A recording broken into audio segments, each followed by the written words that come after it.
Taming those pesky pet words and phrases. Hi, I'm Peg Thomas, multi-award winning author and editor, and we are two editors for 5 minutes. I'm Jenny Leo. I'm also an editor, and I write historical fiction as Jennifer Lamont Leo. And I am the pot calling the kettle black here because, to use a cliche, because I am a big offender, Peg, of favorite words, using them over and over, or pet phrases. So I think we all this are. yeah. They're so comfortable. And especially when we're in the heat of writing and it's going well and our story's flowing out of our fingertips, who wants to stop and look for an alternative word in that moment? Um, so you know what they are, though.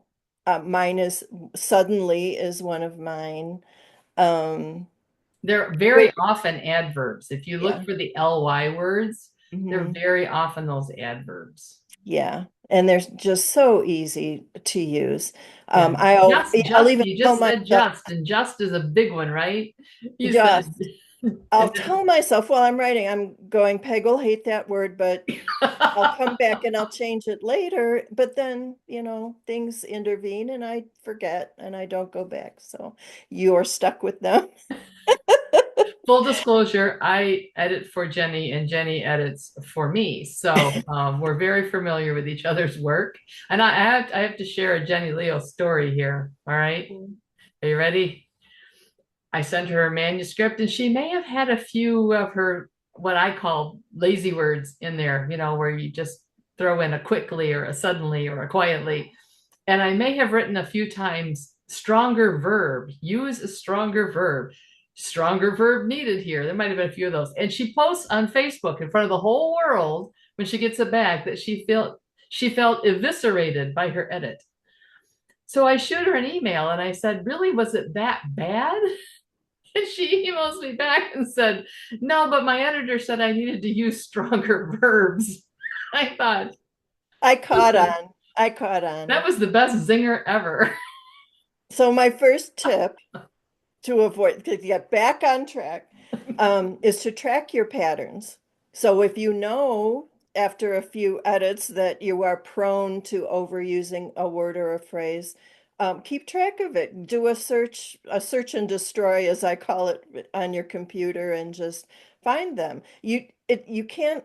It's not that you can never use that. You just don't want to overuse it. So. Correct.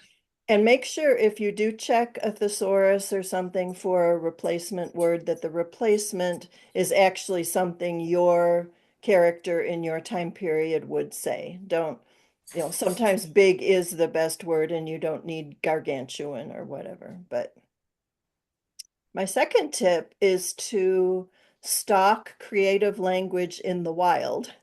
And by that, I mean, as you read other authors' books, which you are doing, right?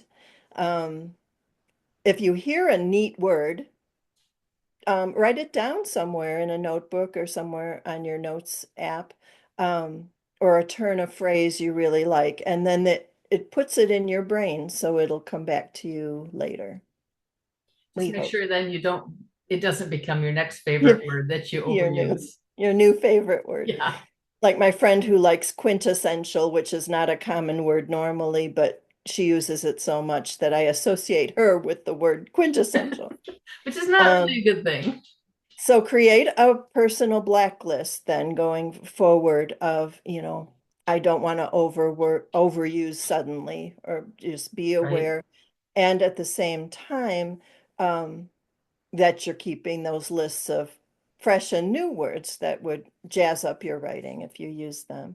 And finally, I say read your work aloud, because what the eye misses, that it jumps out when you hear it spoken. And I just want to share that I learned something recently. And so even an old dog can learn new tricks. Chrome has an app you can download in it that will read you what's on the screen. So I write in Atticus, which I access through Chrome, and I can put my Atticus up on the computer and it will read it to me. And the real advantage there is it's the monotone voice. It's not virtual voice. It's just the monotone voice. But I will hear things that I don't see because even as I'm reading it, my eye puts it there where it's supposed to be. But Chrome doesn't. And so that keeps me in line that way, which I need. Yeah, I'm eager to try that trick. I hadn't thought of that. Yeah. And finally, just don't be wishy-washy, like Peg said at the beginning. Use the stronger verb instead of very or quickly. Use eviscerated, all you want. My alarm went off and it was really super loud. I'm sorry about that. And I was trying to figure out how to turn it off. This is why I need Karen in my life.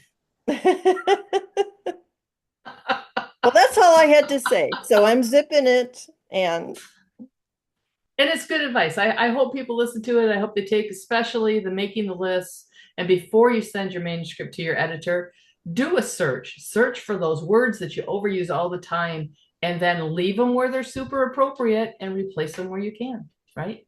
It's the best. Everything in moderation. that's right. Kind of like diets, but we're not going to talk about that. So No, for until another next time, episode. until next time, I'm Peg Thomas. And I'm Jenny Leo. Have a great Bye. day.